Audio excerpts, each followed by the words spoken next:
rocks and fossils in these sections of the exhibit tell us about a crucial period of the Dolomites' history, when the previously homogeneous environment was modified in various ways, and whose effect we can still observe today in the huge rock massifs separated by wide valleys. The poster is divided into three main sections, a lower one and two juxtaposed upper ones, characterized by different colors, mirroring the coexistence of different environments of the past that resulted in different kinds of rock today. The lower part is the oldest and corresponds to the early Triassic, around 247 million years ago. The first of the three marine phases of the Triassic had already ended, and most of the so-called southern calcareous Alps had emerged and was affected by erosion. The eroded material here in the Dolomites produced the Richthofen conglomerate, characterized by a reddish color.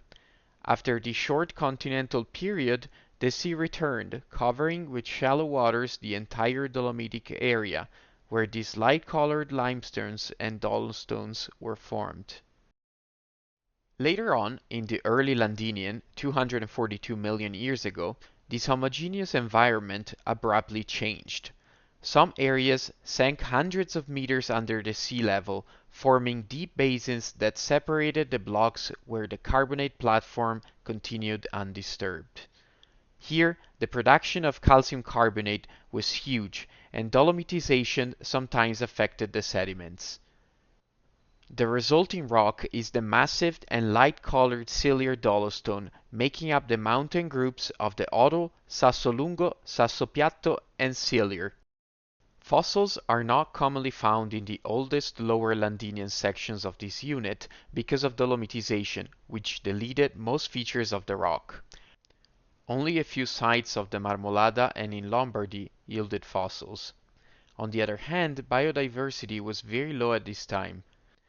The platform was almost exclusively built by algae and bacteria, which trapped sediments later cemented by their own biological activity, forming the biolithites.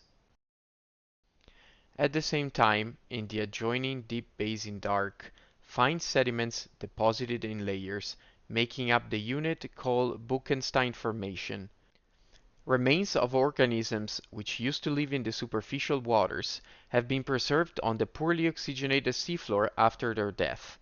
Thus, we have fossils of marine reptiles, Arictiosaurus for example, fishes and ammonoids. This formation can be observed on the Seceda and on the Gherdëina southern side below the Alpe di Siusi. This Triassic phase ends with a major volcanic event, mainly involving the Predazzo Monzoni area. Its basic lavas were fused on the deep bottom of the basin, at least 500 meters under the sea level. They're called pillo lavas, and we can observe them outcropping near the Seceda gondola top station and more extensively on the Alpe di Siusi.